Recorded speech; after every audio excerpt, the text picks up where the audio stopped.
সুপ্রিয় শিক্ষার্থী, আসসালামু আলাইকুম। আরিফস একাডেমির পক্ষ থেকে তোমাদেরকে জানাই শুভেচ্ছা। আশা করি তোমরা ভালো আছো এবং সুস্থ আছো। আজকে আমি তোমাদের গণিত বইয়ের পৃষ্ঠা নম্বর 33-এর যতগুলো অঙ্ক আছে সবগুলো সমাধান করে দেব। ঠিক আছে? তাহলে চলো শুরু করা যাক। তো প্রথমে আমরা এই 3 নাম্বারটা দিয়ে শুরু করব। ঠিক আছে? তো 3 নাম্বারটা পড়ি, প্রশ্ন দেখো। বলছে কি, মিলির বাসায় 3 জন অথবা 5 জন বন্ধু বেড়াতে এলে। ঠিক আছে? অর্থাৎ মিলির বাসায় ওর ৩ জন বন্ধু অথবা ৫ জন, হ্যাঁ? বন্ধু বেড়াতে এসেছে। তাহলে তাকে কমপক্ষে কয়টি চকলেট কিনতে হবে যাতে সবাইকে সমান ভাগে ভাগ করে দিতে পারে? ঠিক আছে? তাহলে কমপক্ষে কয়টি চকলেট কিনতে হবে যাতে সে সবাইকে সমান ভাগে ভাগ করে দিতে পারে? ঠিক আছে? সেটা আমরা এখন বের করব। ঠিক আছে?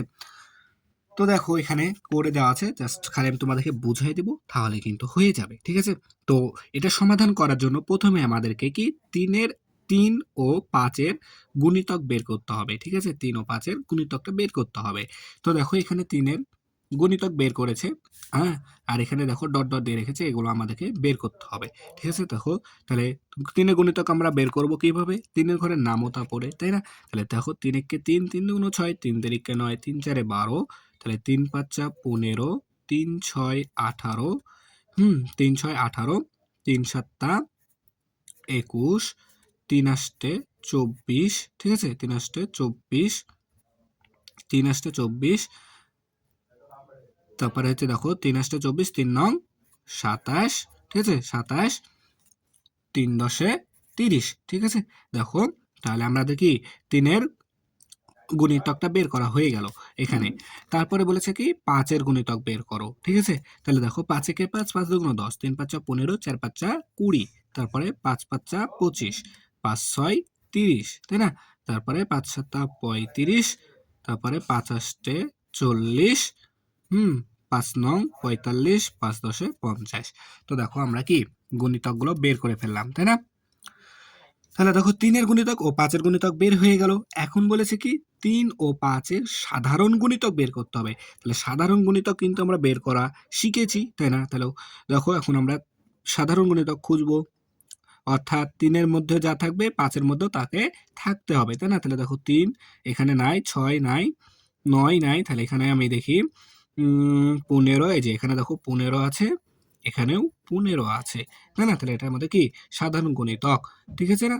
এরপর দেখো 18 নাই, 21 এখানে নাই, 24 এখানে নাই, তারপরে 27 নাই, 30, এই যে দেখো এখানে 30 আছে, এখানেও 30 আছে। ঠিক আছে? তাহলে দেখো আমরা কি সাধারণ গুণিতক পেয়ে গেলাম কত? 15, আর এখানে পেলাম আমরা কত?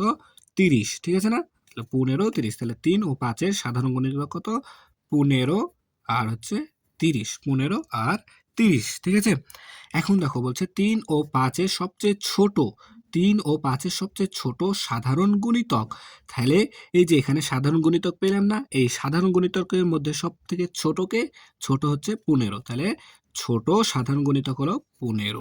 তাই এখানে আমরা 15টা লিখে নিলাম। তাহলে এখন 3 ও 5 এর লসাগু, তাহলে 3 ও 5 এর লসাগু হবে 15। ঠিক আছে? যে ছোট সেটা হচ্ছে আমাদের লসাগু। আমরা কিন্তু এরকম ক্লাস কিন্তু 4 এও শিখেছি। ঠিক আছে? এই লসাগু নির্ণয় করা কিন্তু আমরা ক্লাস 4 এও শিখেছিলাম। ঠিক আছে? তাহলে যেহেতু 3 ও 5 এর লসাগু হলো তাহলে কত? 15, তাই না? তাহলে অর্থাৎ মিলি কমপক্ষে 15টি চকলেট কিনলে তার 3 জন অথবা 5 জন বন্ধুকে সমান ভাগে ভাগ করে দিতে পারবে। তাহলে কমপক্ষে কয়টি? 15টি চকলেট কিনলে তার 3 জন বন্ধু অথবা 5 জন বন্ধুকে সমান ভাগে ভাগ করে দিতে পারবে। ঠিক আছে? তাহলে আমরা কিন্তু এটা সমাধান করতে পারলাম খুব সহজে। ঠিক আছে? তাহলে আশা করি তোমরা এটা বুঝতে পেরেছো। ঠিক আছে? এরপর চলো দেখো 3 নাম্বারটা সমাধান করব। আচ্ছা, এবার তাহলে আমরা 3 নাম্বারটা সমাধান করি, চলো। ঠিক আছে? তো 3 নাম্বারটা সমাধান করব। আচ্ছা, ঠিক আছে? তার আগে আমরা এই উপরের এই লাইনটা একটু পড়ি। ঠিক আছে? এটা খুবই গুরুত্বপূর্ণ একটা লাইন।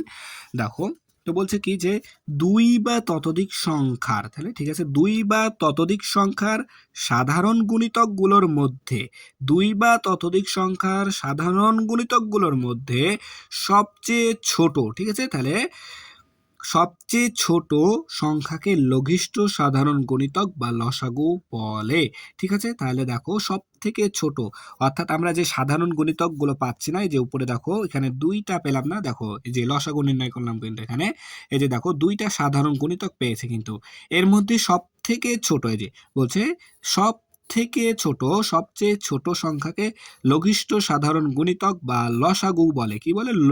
লসাগু বলে। তাহলে সবচেয়ে ছোট সাধারণ গুণিতক, অর্থাৎ এই যে 15টা আমরা এখানে লিখলাম না, এই 15কে লসাগু বলা হয়। ঠিক আছে, তাহলে সব থেকে ছোট সংখ্যাটাকে কি লসাগু বলা হয়। ঠিক আছে, এবার আমরা চলো 3 নাম্বারটা করি।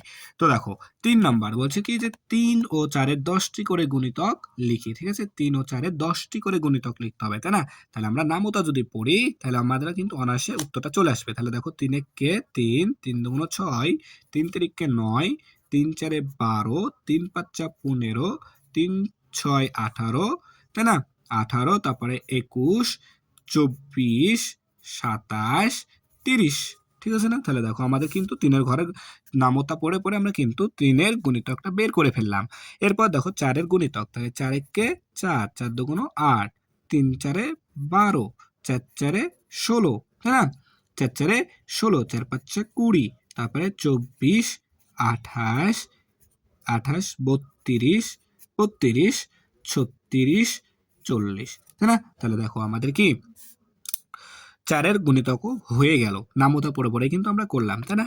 এখন ক নাম্বার প্রশ্ন বলছে দেখো 3 ও 4-এর 3টি সাধারণ গুণিতক নির্ণয় করে। ঠিক আছে, 3 ও 4-এর 3টি সাধারণ গুণিতক নির্ণয় করতে হবে। ঠিক আছে, তাহলে সাধারণ গুণিতক কি আমরা কিন্তু এর আগেও শিখেছি। ঠিক আছে, তাহলে 3 এর গুণিতকের মধ্যেও যে সংখ্যাটা থাকবে এবং 4-এর মধ্যেও সেই সংখ্যাটাকে থাকতে হবে, তাহলে সেটা কি সাধারণ হবে। ঠিক আছে, তাহলে দেখো কে আছে এখানে, দেখো এই যে 12 আছে একটা, এখানেও 12 আছে, তাহলে 12 একটা কি সাধারণ গুণিতক, তাই না? তারপরে দেখো আর কে আছে, এখানে দেখো 24 আছে, এই যে 24, এখানেও 24 আছে, 3-এর গুণিতকেও 24 আছে, 4-এর গুণিতকেও কি 24 আছে, তাহলে 24ও কি আমাদের একটি সাধারণ গুণিতক। আর নাই, তাহলে 2টা পেলাম, কিন্তু আমাদের প্রশ্ন বলেছে কয়টি? 3টি। ঠিক আছে, তাহলে আমরা কি করব, এই 3-এর গুণিতকটাকে আরেকটু বাড়িয়ে দিই। ঠিক আছে, 3-এর গুণিতকটা যদি আমরা আরেকটু বাড়িয়ে দিই তাহলে কিন্তু আমরা আরেকটি পেয়ে যাব। দেখো তাহলে 3-এর গুণিতক, তাহলে 3কে যদি 11 দ্বারা গুণ করি তাহলে 3 11 33। ঠিক আছে, তারপরে 3 12 36। ঠিক আছে, তাহলে দেখো 36, তাহলে এখানে দেখো 36 পেয়ে গেলাম, আবার এখানেও দেখো 36 আছে 4-এর গুণিতকে, তাহলে এটাও কি একটা আমাদের সাধারণ গুণিতক। ঠিক আছে, 36ও কি একটা সাধারণ গুণিতক। তাহলে আমরা এখানে কি লিখবো যে 3 ও 4-এর 3টি সাধারণ গুণিতক হলো। ঠিক আছে, এখানটুকু তোমরা লিখে নিবা ঠিক মতো করে, হলো সমান সমান, তাহলে কত পেলাম 12, তারপরে আসছে কত 24, 24 আর হচ্ছে 36। ঠিক আছে না? তাহলে এটা কি আমাদের সাধারণ গুণিতক নির্ণয় করা হয়ে গেল, কয়টি? 3টি। ঠিক আছে, এরপর খ নাম্বার প্রশ্ন দেখো বলছে কি 3 ও 4 এর লসাগু নির্ণয় করে। 3 ও 4 এর লসাগু নির্ণয় করে। ঠিক আছে, তাহলে দেখো আমরা কিন্তু এই যে লাইনটা পড়লাম, কিন্তু এই লাইন থেকে এখন কিন্তু আমরা এটা পেরে যাব। তাহলে 3 ও 4 এর লসাগু হবে কি, দেখো গুণিতকগুলোর মধ্যে সবচেয়ে ছোট যে সংখ্যা সাধারণ গুণিতকগুলোর মধ্যে, তাহলে এখানে আমরা 3 ও 4-এর সাধারণ গুণিতক পেয়েছি কি 12, 24 এবং 36।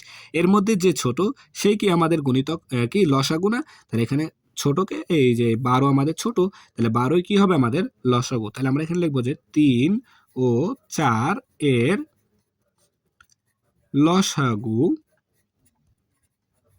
লসাগু সমান সমান 12, তাই না? তার কারণ কি, এই যে আমরা এখানে কিন্তু সংজ্ঞায় পড়লাম যে সাধারণ গুণিতকগুলোর মধ্যে সবচেয়ে ছোট সংখ্যাকেই লসাগু বলা হয়। তাহলে এখানে দেখো 3 ও 4-এর সাধারণ গুণিতক আমরা পেয়েছি 12, 24, 36, আর এদের মধ্যে সব থেকে ছোট হচ্ছে আমাদের 12, তাহলে 3 ও 4-এর লসাগুই হবে আমাদের 12, তাই না? তাহলে উত্তর কিন্তু আমাদের সমাধান করা শেষ। ঠিক আছে, তাহলে আশা করি তোমরা বুঝতে পেরেছো। ঠিক আছে, তাহলে আজকে এ পর্যন্তই। ভিডিওটি ভালো লাগলে অবশ্যই লাইক কমেন্ট শেয়ার করতে ভুলবে না, এবং পরবর্তী ভিডিও সবার আগে পেতে আমাদের চ্যানেলটি সাবস্ক্রাইব করে রাখো। আল্লাহ হাফেজ, আসসালামু আলাইকুম ওয়া রাহমাতুল্লাহ।